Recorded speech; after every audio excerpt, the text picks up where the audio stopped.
Vamos a hacer una lectura bíblica que se encuentra en el capítulo 1 de la epístola de San Pablo a los Romanos. No sé si en toda la Biblia podemos encontrar un texto más devastador que este.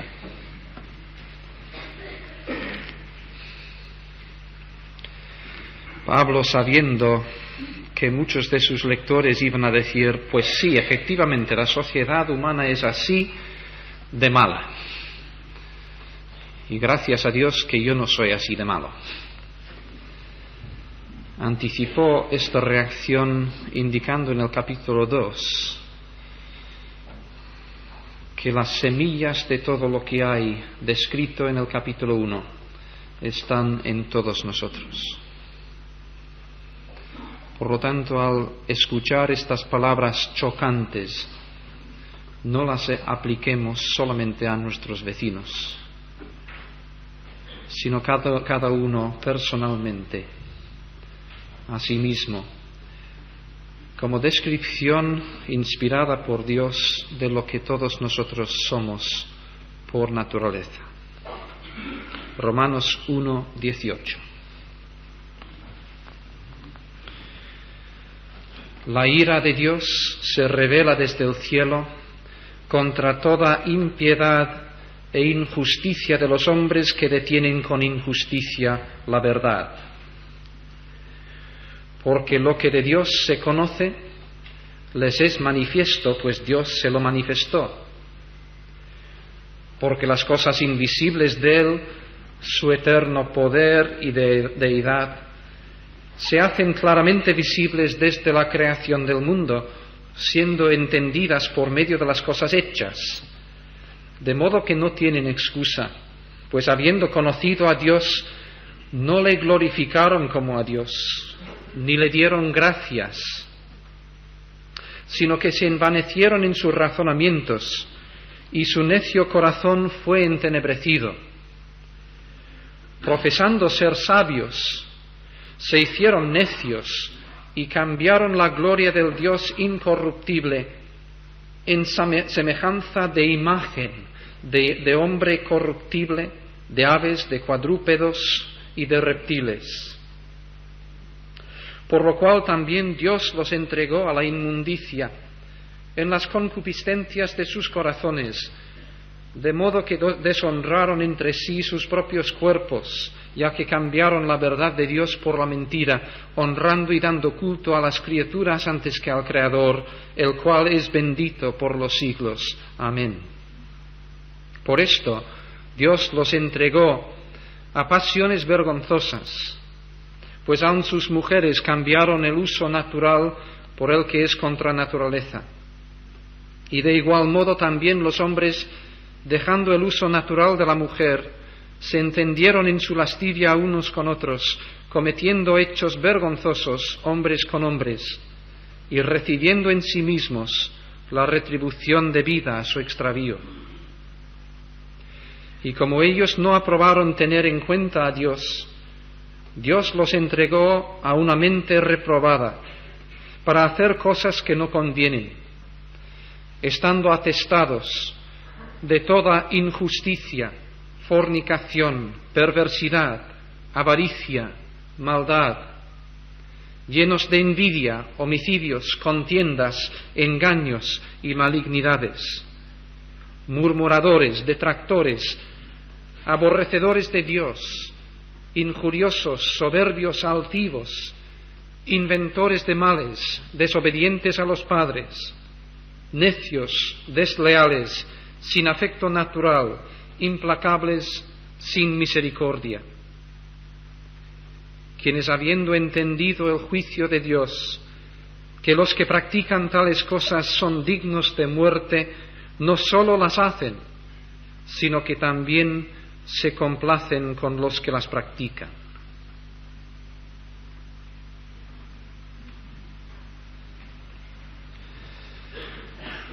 ¿Qué quiere Dios del hombre? Que se conozca a sí mismo,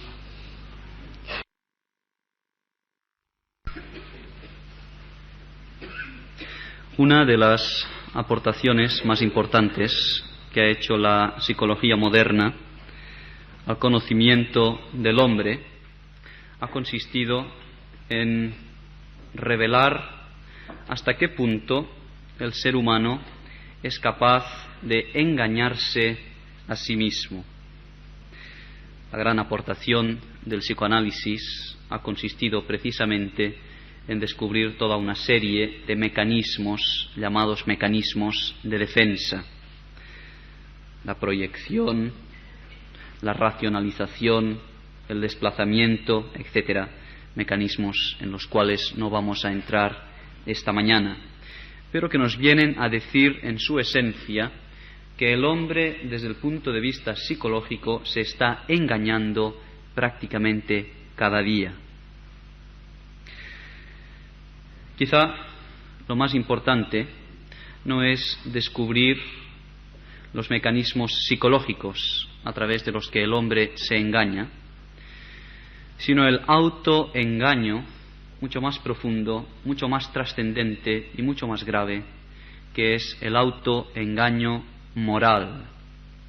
Porque el hombre se ha engañado y se está engañando también a sí mismo con toda una serie de mecanismos que le tranquilizan sobre su situación existencial, vital y moral.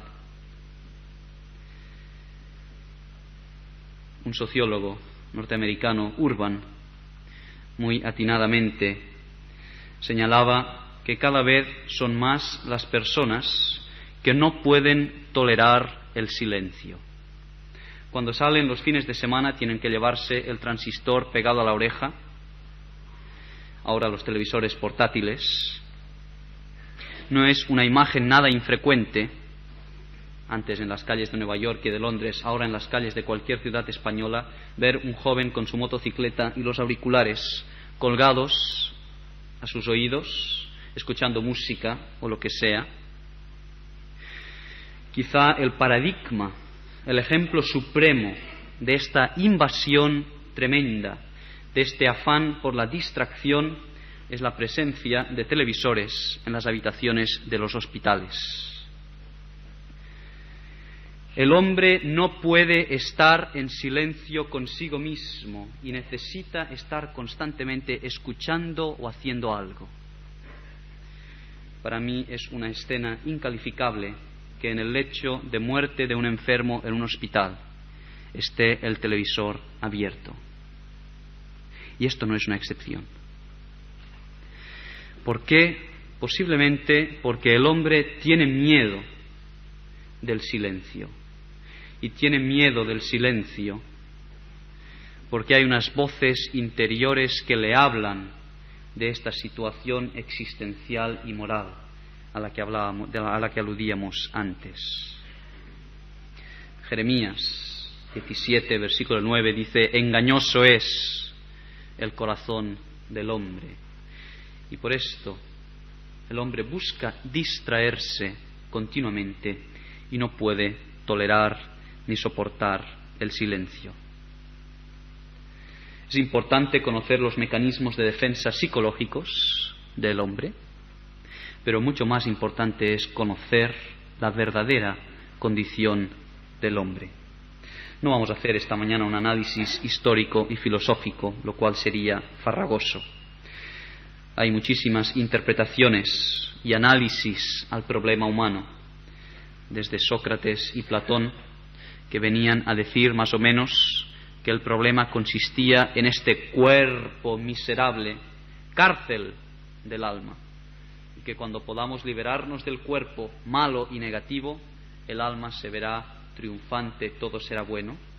Desde esta interpretación, que por cierto influyó tremendamente y de manera negativa en el cristianismo, pasando por los enciclopedistas que decían que el hombre es bueno, nace bueno, pero es la sociedad lo que le enferma, lo malo son las estructuras, hasta interpretaciones mucho más recientes de sectas esotéricas y de religiones orientales que vienen a dar la solución del hombre en la meditación trascendental y el reencuentro con la eternidad panteísta, etcétera, etcétera. podéis encontrar prácticamente soluciones para todos los gustos. Nosotros esta mañana no queremos venderos ninguna otra solución como el que pretende vender un detergente. Lo que vamos a hacer sencillamente es ahondar un poco en cuál es la situación moral, existencial del hombre y que cada uno reflexione por sí mismo. Creo que podríamos agrupar en 4 apartados principales las soluciones filosóficas e históricas que a lo largo de la historia se han pretendido dar en cuanto al problema del hombre. A la pregunta de qué falla en el hombre, creo que las respuestas se pueden agrupar en 4 apartados. La primera de ellas nos viene a decir que el problema humano radica fundamentalmente en los condicionantes sociales y económicos. Hay toda una serie de estructuras que son negativas, que son malas, que hay que cambiarlas de manera radical. Estructuras de tipo económico, por ejemplo, estructuras de tipo social, etcétera, etcétera. Esto es, por ejemplo, lo que se pensaba a principios del siglo XIX, cuando ingenuamente se creía que la falta de libertad política era el problema fundamental del hombre y que con el sufragio universal y la democracia esto se solucionaría. Cierto que el sufragio universal y la democracia han traído cambios positivos, y esto lo podemos ver en algunos estados, sobre todo del norte de Europa, que son los que llevan más años experimentando este sistema político. Pero sería interesante observar que países como Austria, Suecia, Suiza, que son posiblemente los de un nivel social más elevado, son al mismo tiempo los que tienen índices de suicidio y de problemas mentales al mismo tiempo más elevados. No vamos a entrar en detalles porque este no es el tema de esta mañana. Desde el marxismo hasta el anarquismo, pasando por muchas otras escuelas de pensamiento, la idea fundamental es que lo que falla son las estructuras. Por tanto, si pudiéramos cambiar estas estructuras, tener una sociedad mejor, el hombre cambiaría. Una de las frases de Erich Fromm, al cual citaremos esta mañana en varias ocasiones, es la siguiente: el principal efecto del capitalismo sobre el individuo es la enajenación de la personalidad. El principal efecto del capitalismo sobre el individuo es la enajenación de la personalidad. En otras palabras, la raíz de todos los males, de todos, incluyendo los emocionales, los psíquicos, etcétera, de la personalidad humana, radican en esta estructura económica totalmente inapropiada llamada capitalismo. No vamos aquí a defender ni un sistema económico-social ni otro. Es cierto que el capitalismo tiene aspectos que son negativos para la personalidad humana, pero creo que Fromm se quedaba muy corto al decir que el problema básico radica en un sistema económico o social. Esta es la primera gran interpretación. Si cambiamos las estructuras, cambiaremos el hombre. El segundo gran grupo de interpretaciones en cuanto al problema humano viene a decir que el hombre está mal porque tiene problemas psicológicos. Hay toda una serie de condicionantes en su personalidad que le impiden llegar a ser todo lo que podría. Una mala educación parental, un mal ambiente en casa, un padre alcohólico, por ejemplo, hijos de padres divorciados o separados, violencia en casa. Si hubiera una mejor educación por parte de los padres, si hubiera más armonía en el hogar, tendríamos personalidades más sanas y menos frustradas, y el hombre podría encontrarse a sí mismo. Esta es la idea, entre otros, de Karl Menninger y otros psicoanalistas. Por cierto, los psicoanalistas se han apropiado el versículo bíblico del Señor: conoceréis la verdad y la verdad os hará libres. Y para ellos la verdad consiste fundamentalmente en que yo me conozca a mí mismo. En la medida en que yo me conozca a mí mismo, iré conociendo la verdad. La verdad, en términos absolutos, es este autoconocimiento. Es por esto que el psicoanálisis, o el peligro último del psicoanálisis, radica en que viene a convertirse en una religión. El conocimiento de la verdad, en mayúscula, es el conocimiento de uno mismo. El tercer gran grupo de condicionantes que determinan el problema del hombre son los que podríamos llamar los condicionantes culturales. Si pudiéramos tener más escuelas para todo el mundo, si pudiéramos hacer una revolución cultural, el hombre, al tener mejores conocimientos, tendría unos horizontes, unas fronteras más amplias. Tendría una educación sanitaria, social, etcétera, etcétera, mucho mejor. Acabaríamos con la ignorancia, acabaríamos también con la pobreza. El problema es tener mejores maestros, mejores escuelas, elevar el nivel cultural de la gente. Esta fue la idea de la revolución cultural en China, en la China de los años 60, el maoísmo. Y creo que el cuarto gran grupo, la cuarta respuesta al problema del hombre, radica en los condicionantes religiosos. Hay muchos que vienen a decir: la religión es un freno para el progreso de la humanidad.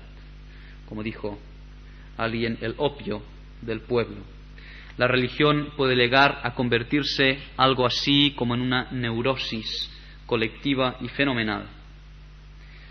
Posteriormente nos referiremos a esto, porque parte de razón hay en esto como en los otros apartados.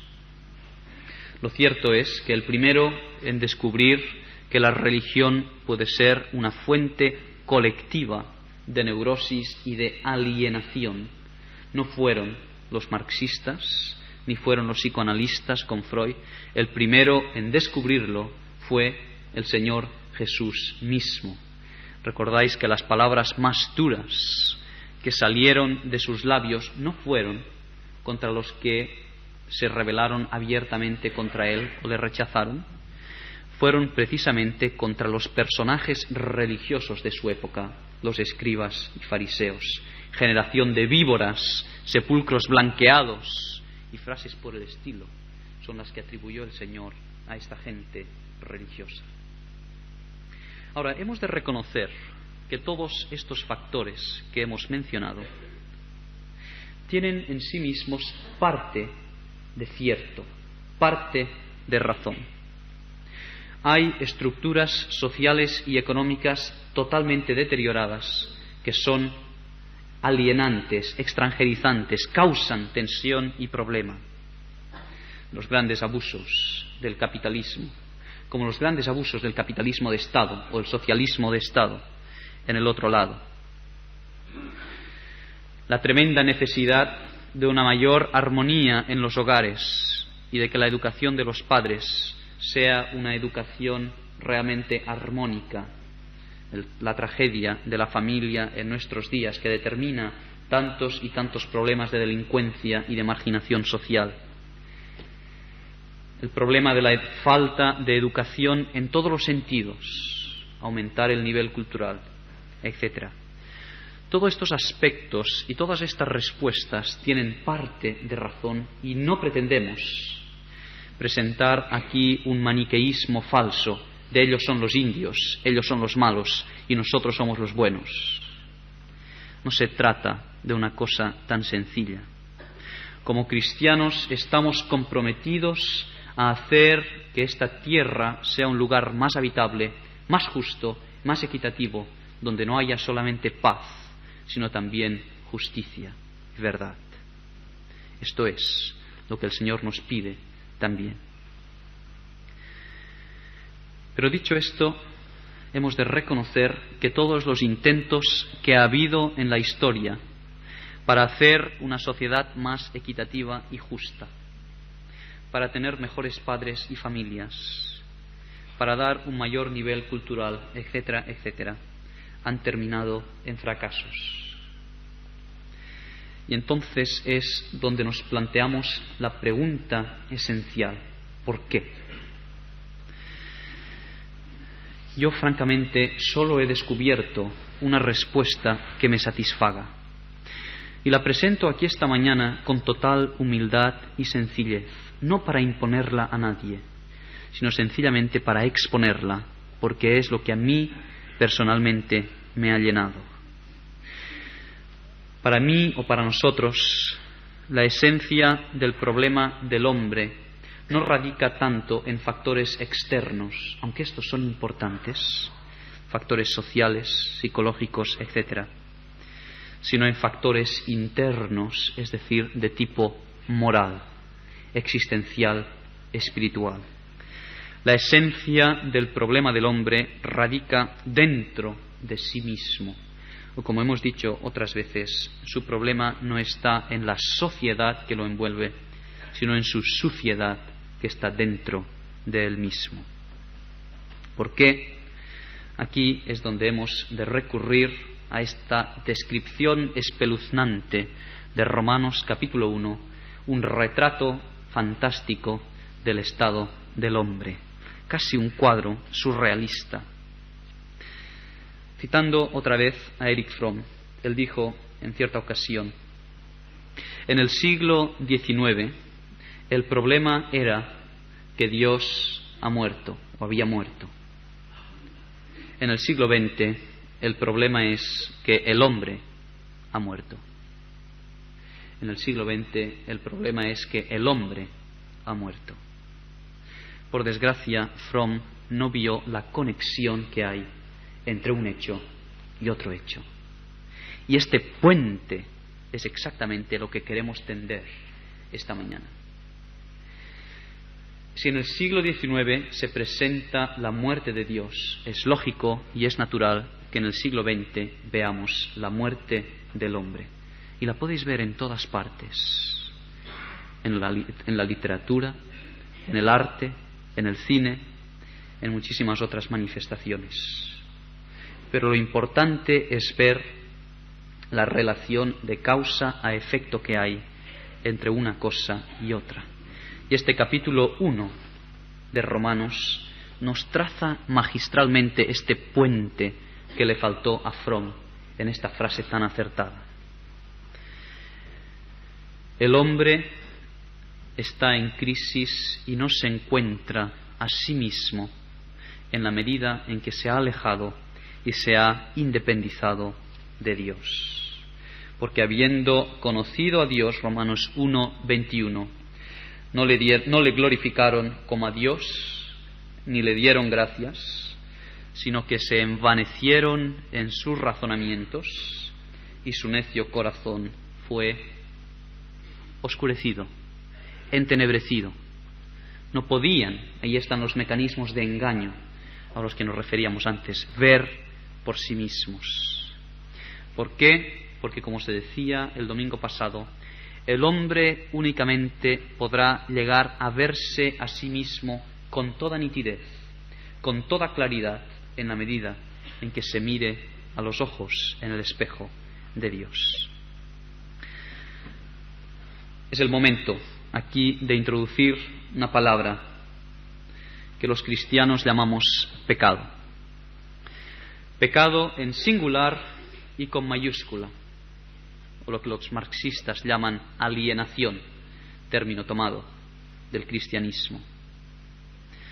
Hubo un momento histórico en que el hombre, en un sentido colectivo, en Génesis, y en la vida de cada hombre en particular, decide independizarse de Dios, rechazar cualquier autoridad por encima de él, como veremos dentro de un momento.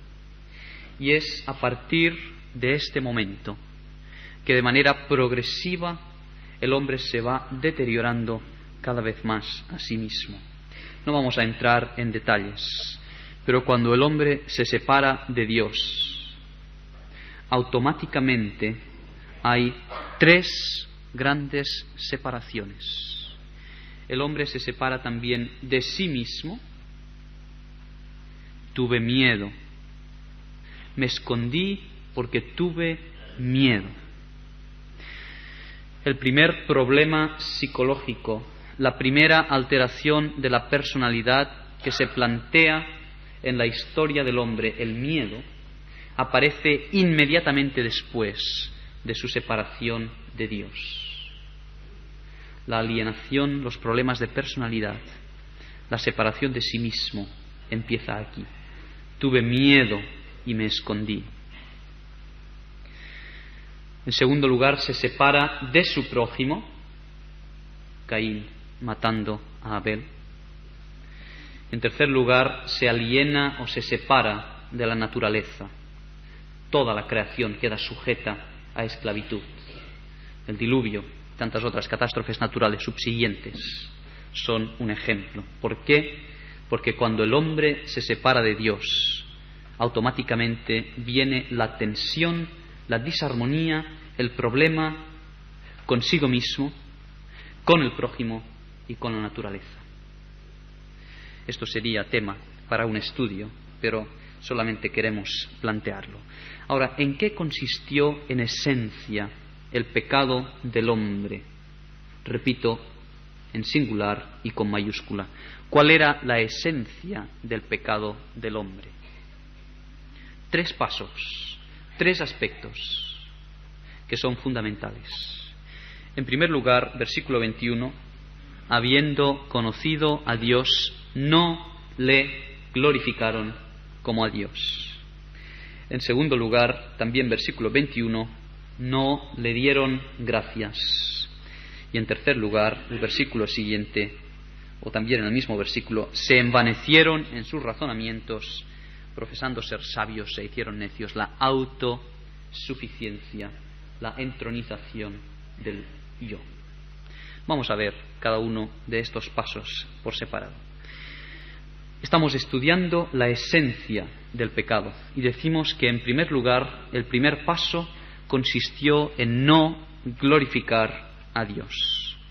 Ahora, ¿qué quiere decir glorificar? ¿Cantar himnos? ¿Reunirse en la iglesia? Esto es parte de ello, pero el glorificar a Dios fundamentalmente consiste en el reconocimiento de sus atributos, de su poder, de su perfección. Es una actitud interior de reverencia profunda, de homenaje, lo que en la Biblia se llama el temor de Dios, de reconocer su persona, su poder, su soberanía. Es lo que encontramos descrito en tantos de los salmos, del Salmo 100, por ejemplo, que cantamos tantas veces. Como decíamos, esto contrasta extraordinariamente con la actitud de secularismo, es decir, de mundanalidad, de no tener en cuenta a Dios en cualquier manifestación humana en nuestros días. Francis Schaeffer hacía notar muy atinadamente que en la historia del arte reciente, primero empezó desapareciendo Dios y el tema de lo religioso. Los grandes cuadros de los siglos XVI, XVII, etc., dieron paso a cuadros centrados en el hombre. Siglos XVIII y XIX.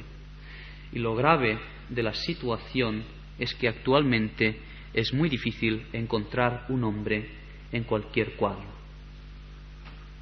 Aquí hay expertos en arte que pueden decirlo mejor que yo, pero creo que es así, que es totalmente cierto. El hombre ha desaparecido de las obras de arte. Ya no es solo Dios, es el hombre. Y lo mismo podéis encontrar en la literatura, en la música, etc. El primer paso en la esencia del pecado es no glorificarle. En segundo lugar, y muy relacionado con esto, no le dieron gracias. Si la adoración es fundamentalmente una actitud interna dentro de mí mismo. La gratitud es más bien la expresión externa. Yo puedo estar muy reconocido y muy agradecido a una persona por lo que ha hecho por mí, pero si soy educado y tengo sentimientos, se lo voy a decir: gracias. Estoy contento por lo que has hecho. Te aprecio, te amo, te quiero. En muchas crisis conyugales, y creo que es legítimo aquí la metáfora, porque el Señor Jesús mismo la emplea, en muchas crisis conyugales el problema empieza porque el marido ama a su esposa, pero no se lo demuestra, no se lo dice explícitamente con palabras.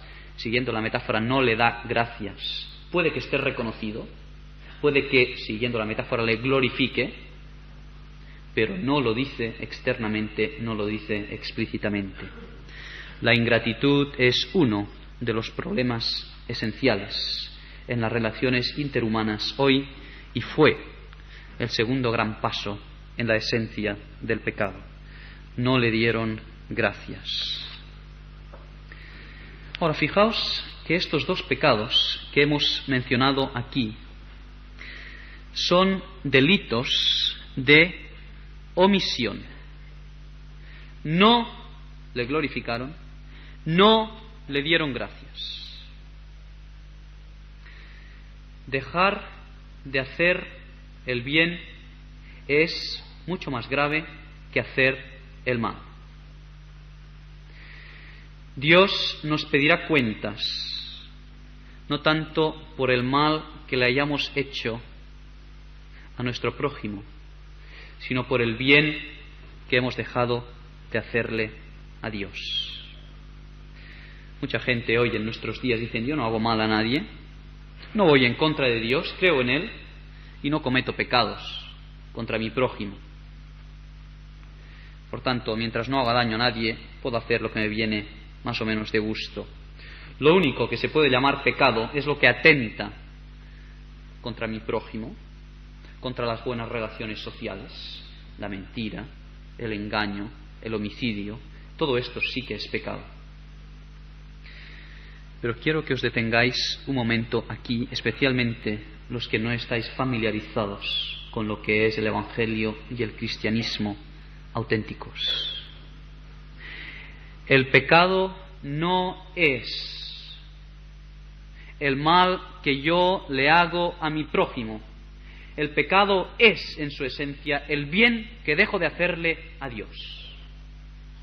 Por esto es posible que nunca hayas cometido un pecado social de los llamados importantes y que sin embargo te encuentres con una sorpresa en el momento en que Dios te pida cuentas por la actitud que has tenido hacia Él. La filosofía humanista de que mientras no haga daño a nadie, esta es la religión que importa, es una religión o es una filosofía totalmente equivocada. La esencia del pecado consistió en no glorificar a Dios ni darle gracias. Todo lo demás, esta lista horrenda de pecados, no son más que una consecuencia de estos dos primeros pasos. Y en tercer lugar, se envanecieron en sus propios razonamientos, que creo que es la causa última de todo el problema. El rechazo de cualquier autoridad. Repito, el rechazo de cualquier autoridad y la consiguiente entronización del yo. Hemos estado escuchando estos últimos domingos una serie de mensajes sobre el tema de la sumisión y la autoridad. Y lo que vamos a decir ahora creo que no es más que la continuación natural de estas exposiciones que hemos estado escuchando. Génesis 3:5. ¿Cómo empieza el pecado? Seréis como dioses, seréis como dioses. El anhelo insaciable de poder, de gloria, de fama, de reputación, de la exaltación del Dios, seréis como dioses. Esta es la esencia del pecado. El problema del hombre, en el fondo, es un problema de autoridad. de no querer someterse a nadie que esté por encima de él. Muchos pasajes en la Biblia que nos demuestran esto, no vamos a leerlos por amor al tiempo. Primera de Samuel, cuando Israel pide rey, la petición en sí era correcta. Lo que ocurría era que lo que no querían era tener a Dios por encima de ellos. No te han rechazado a ti, Samuel, le dice el Señor, sino a mí me han rechazado. La misma historia se repite con el pueblo en el libro de Jeremías, etcétera, etcétera. El hombre no quiere a nadie por encima de sí mismo, porque su ego, su yo, se lo impide. Su soberbia, su orgullo, la fuerza irresistible de este rey que todos llevamos dentro, todos, no solo los españoles. Alguien ha dicho que los españoles son los más monárquicos de todos porque todos tienen un rey dentro. Esto no es cierto. El egoísmo es un fenómeno universal. Este yo que llevamos dentro es la esencia del pecado. Es esta fuerza irresistible que quiere estar en primer lugar, que quiere ponerse él en primer lugar. La esencia del relato de la creación y sobre todo del relato de la caída es el rechazo de la autoridad de Dios. Hoy en día hay personas que son sinceras y abiertas y lo dicen genuinamente. A mí, yo paso de Dios, como dicen algunos jóvenes en su jerga, yo me monto mi propio rollo, no necesito a Dios. Pero hay formas mucho más sutiles, yo diría incluso hipócritas, de rechazo de la autoridad de Dios y por tanto de pecado. Tan sutiles son algunas de estas formas que vienen revestidas de argumentos teológicos y religiosos. Me gustaría mencionar dos formas contemporáneas, dos ejemplos de lo que estamos diciendo y con esto voy a concluir. El primero de ellos, el relativismo ético. Los absolutos están pasados de moda. La ética cristiana no tiene absolutos. Depende del momento histórico, depende del tiempo. Lo que era pecado hace 50 años, ahora no lo es. De la misma manera que hace 15 años no se podía entrar en la iglesia con pantalones y ahora se puede, pues hace 50 años no se podían tener relaciones prematrimoniales y ahora es perfectamente legítimo. Todo depende del momento histórico, porque en la ética cristiana no hay absolutos. Todo cambia, todo evoluciona, no podemos quedarnos carcas, hay que ir evolucionando acorde con los tiempos. Lo más grave es que esta forma de pensar es sostenida por gente que se llaman cristianos. Por lo menos tienen el nombre de cristianos. Un teólogo, Jordi Llimona, decía en unas declaraciones: el único absoluto permitido es la insistencia absoluta de que no hay absolutos. El único absoluto permitido es la insistencia absoluta de que no hay absolutos. Y esto no lo decía un escéptico o un ateo, esto lo decía un teólogo. Ahora, esta actitud no es más que un ejemplo contemporáneo de lo que decíamos. Es una forma sutil de vestir de manera religiosa, teológica o filosófica, que yo quiero ser mi árbitro y quiero hacer lo que me viene en gana. Por tanto, hay que contextualizar el Nuevo Testamento. Hay que ver que el apóstol Pablo vivía en un determinado momento histórico y que esto no se aplica a nosotros, etcétera, etcétera. Esto, hermanos, es lo que yo llamo la cristianización del pecado. Así de claro. Esto es la cristianización del pecado. En esencia es rebajar a Dios a nivel de hombre y elevar al hombre a nivel de Dios, al hombre o lo creado por el hombre, la técnica, por ejemplo. Cuidado, que muchas de las manifestaciones supuestamente religiosas o teológicas no pueden ser más que formas curiosas, sutiles, de esta esencia del pecado. El rey soy yo. Yo no necesito a nadie que me enseñe nada. La segunda manifestación contemporánea de este rechazar la autoridad de Dios es la religiosidad. Es otra de las formas sutiles de engañarse a sí mismo. Lo digo con todos los respetos, pero una gran parte de los esfuerzos religiosos del hombre son egocéntricos. Son por amor a nosotros mismos. La idea misma de ir a la iglesia para cumplir es una idea egoísta. Es la satisfacción de un deseo, de un impulso religioso. Es por esto que las últimas palabras que el Señor le dijo al apóstol Pedro no fueron: Pedro, ¿tienes la teología correcta? Sino que fueron: Pedro o Simón, ¿me amas? ¿Me amas? ¿Me amas? 3 veces. Porque el cristianismo, en último término, no es una religión, sino una relación de amor. Una relación personal con Jesucristo. Es por esto que no podemos hacernos un Dios a nuestra medida, una religión a nuestra medida. ¿Cuántas personas en nuestros días? El taxista, el barbero, digo ejemplos que son los que yo he vivido a la hora de hablar con ellos. La frase clave que tienen en la mente es: la religión yo me la hago a mi manera. La religión yo me la hago a mi manera. Como si de un vermut se tratara, que uno puede ir picando y luego agitarlo y hacérselo a su manera.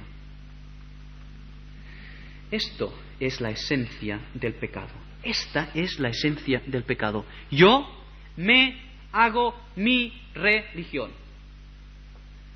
Poner a Dios como un siervo y yo como el Señor, como el soberano, como el dueño, lo cual es exactamente la inversión de la proposición bíblica, que Dios creó al hombre a su imagen y semejanza, y el hombre lo que hace es crear a un Dios a su imagen y semejanza. Es un Dios que me sirve, es una religión que me sirve. Este no es el enfoque correcto. En último término, la aceptación o el rechazo del cristianismo no es un asunto de premisas lógico-racionales. ¿Qué quiero decir con esto? El ateo no es ateo porque sea más inteligente que tú o que yo. El ateo, en el fondo, lo es. En último término, aceptando todas las matizaciones que puedan haber a esta afirmación, pero en último término, el ateo lo es porque no puede aceptar una autoridad por encima de él. El hombre quiere ser el rey. La entronización del yo es la esencia del pecado. Y el cristianismo es básicamente un asunto de sumisión y de obediencia. Hay 2 palabras que el cristiano no puede poner juntas. Son las palabras no y Señor. El cristiano no puede decir no, Señor. Estas 2 palabras tienen que ir siempre separadas. Tiene que ser sí, Señor. Porque el cristianismo es, repito en último término, un asunto de obediencia y de permitir que Dios ocupe el primer lugar de mi vida. Termino con 2 preguntas de reflexión muy sencillas. ¿Piensas que porque llevas una vida más o menos humanista, que no haces mal a nadie, porque te montas, perdón por la expresión, la religión a tu manera, esto podrá, más o menos, producirte una satisfacción última? Si piensas en estos términos, te estás engañando, porque la esencia del pecado no consiste en el mal que le hacemos al prójimo, sino en el bien que dejamos de hacerle a Dios. Porque, como decíamos, el cristianismo es, en último término, poner a Dios en primer lugar y yo después. Es dominar este ego que cada uno de nosotros lleva dentro. Termino con las palabras de Filipenses capítulo 2, versículo 10. Para que en el nombre de Jesús se doble toda rodilla. Esto es lo que estamos diciendo. El cristianismo requiere obediencia y sumisión. La esencia del arrepentimiento, como supongo que veremos el domingo que viene, es esto: para que se doble toda rodilla de los que están en los cielos y en la tierra y debajo de la tierra. Lo que pasa es que esto no es popular, ¿verdad? La humillación, la obediencia, el doblar toda rodilla. Ya estamos hartos de dictaduras, ya estamos hartos de obediencias y servilismos. Y toda lengua confiese que Jesucristo es, ¿qué? El Señor, para gloria de Dios Padre. Que así sea.